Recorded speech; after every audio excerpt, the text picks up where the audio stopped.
कर्नाटक के दक्षिण कन्नड़ जिले में स्थित धर्म स्थल जिसे श्री मंजुनाथेश्वर मंदिर के कारण पवित्र और आस्था का केंद्र माना जाता रहा है, आज एक ऐसे भयावह रहस्य का गवाह बन गया है जिसने पूरे राज्य को झकझोर कर रख दिया है। जहां भक्त वर्षों से आस्था और मोक्ष की तलाश में माथा टेकते रहे, वहीं उसी धरती के नीचे अब एक एक कर दफन किए गए मानव कंकाल बाहर निकल रहे हैं। ये सिर्फ हड्डियां नहीं बल्कि उन अनगिनत चीखों के गवाह हैं जिन्हें दबा दिया गया, जिन्हें सुना नहीं गया और जिन्हें शायद सुनने की कोशिश ही नहीं की गई। इस पूरे मामले की शुरुआत तब हुई जब एक पूर्व सफाई कर्मी ने पुलिस में आकर एक सनसनीखेज खुलासा किया। उसने दावा किया कि पिछले 20 वर्षों के दौरान उसे कई शवों को गुप्त रूप से धर्म स्थल और इसके आसपास के जंगलों में दफनाने के लिए मजबूर किया गया।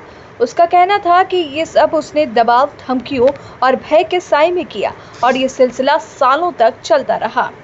उसने आरोप लगाया कि इन शवों में कई महिलाएं और नाबालिग बच्चियां थीं जिनके शरीर पर बलात्कार और हत्या के निशान साफ थे।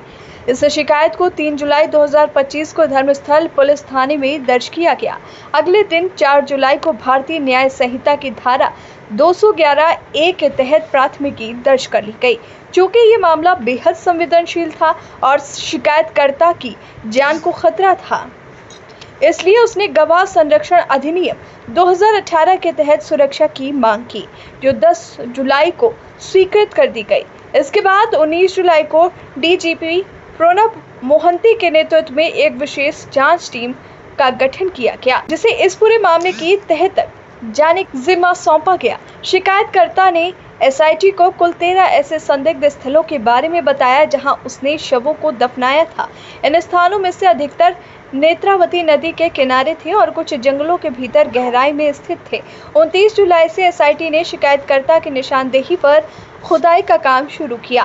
पहले 5 स्थानों की खुदाई में कुछ भी नहीं मिला, जिससे संदेह गहराने लगा, लेकिन छठे स्थान पर खुदाई के दौरान एक आंशिक मानव कंकाल, हड्डियों के टुकड़े और खोपड़ी के अवशेष मिलने से जांच को नई दिशा मिली। 31 जुलाई को नेत्रावती नदी के किनारे एक अन्य जगह पर जब खुदाई की गई तो 15 हड्डियों और खोपड़ी के टुकड़ों समेत और भी अवशेष मिले। प्रारंभिक फोरेंसिक रिपोर्ट में ये संकेत मिला ये एक पुरुष के अवशेष हो सकते हैं। हालांकि पूरी खोपड़ी नहीं मिली। ये अब तक का सबसे ठोस सबूत था जो इस केस में एसआईटी के सामने आया था। इसके बाद 11वें स्थान पर बंगल गुड्डे नामक क्षेत्र में एक पेड़ के नीचे से एक और खोपड़ी, कुछ हड्डियां और एक साड़ी का टुकड़ा बरामद किया गया जिसमें गांठ बंधी हुई थी। इस अवशेष को भी प्रारंभिक जांच में पुरुष का बताया गया, लेकिन अंतिम पुष्टि के लिए इन्हें फोरेंसिक साइंस लेबोरेटरी में भेज दिया गया। अब तक 13 में से 10 स्थानों की खुदाई की जा चुकी है।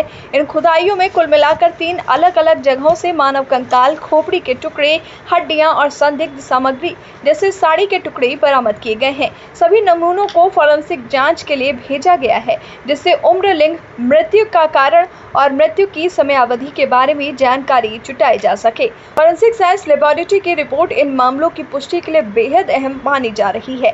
एसआईटी के अनुसार शिकायतकर्ता की बताई गई 13 जगहों में अब तक 11 स्थानों की खुदाई में सक्रिय प्रगति हुई है, जिनमें से 3 स्थानों से मानव अवशेष प्राप्त हुए हैं।